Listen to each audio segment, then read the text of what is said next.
রাঙ্গামাটিতে জামায়াতের ৫ দফা দাবিতে বিক্ষোভ মিছিল ও সমাবেশ অনুষ্ঠিত। মেহেদী হাসানের রিপোর্টে।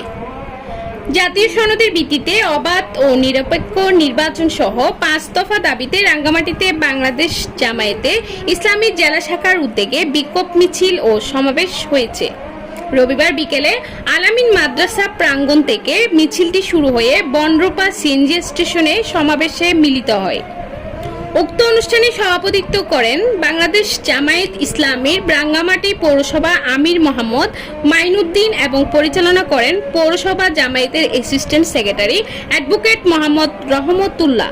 প্রধান অতিথি হিসেবে উপস্থিত ছিলেন বাংলাদেশ জামায়াত ইসলামী রাঙ্গামাটি ২৯৯ নং আসনের সংসদ সদস্য পদপ্রার্থী অ্যাডভোকেট মুক্তার আহমেদ।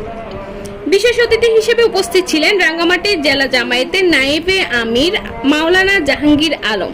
বিশেষ অতিথি ছিলেন রাঙ্গামাটি জেলা জামায়াতের সেক্রেটারি মোহাম্মদ মানসুরুল হক, রাঙ্গামাটি জেলা জামায়াতে কর্ম পরিষদ সদস্য মোহাম্মদ নুরুল করিম, রাঙ্গামাটি শ্রমিক কল্যাণ ফেডারেশনের সভাপতি আব্দুস সালাম, জেলা সেক্রেটারি অ্যাডভোকেট জিল্লুর রহমান, রাঙ্গামাটি ইসলামী ছাত্র শিবিরের শহর সভাপতি মোহাম্মদ জালাল উদ্দিন, পৌরসভা সুরা ও কর্ম পরিষদ সদস্য সাজ্জাদুল ইসলাম, আব্দুর রাজ্জাক, জয়নাল আবেদিন প্রমুখ।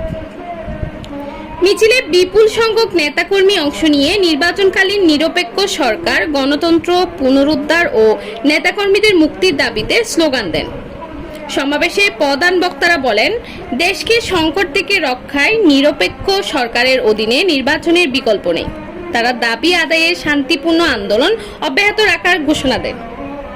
৫ দফা দাবির মধ্যে উল্লেখযোগ্য: জাতীয় সনদের ভিত্তিতে নির্বাচন, পিআর পদ্ধতি চালু, লেভেল প্লেয়িং ফিল্ড নিশ্চিত, দুর্নীতির বিচার, ১৪ দল ও জাতীয় পার্টির কার্যক্রম নিষিদ্ধ ঘোষণা।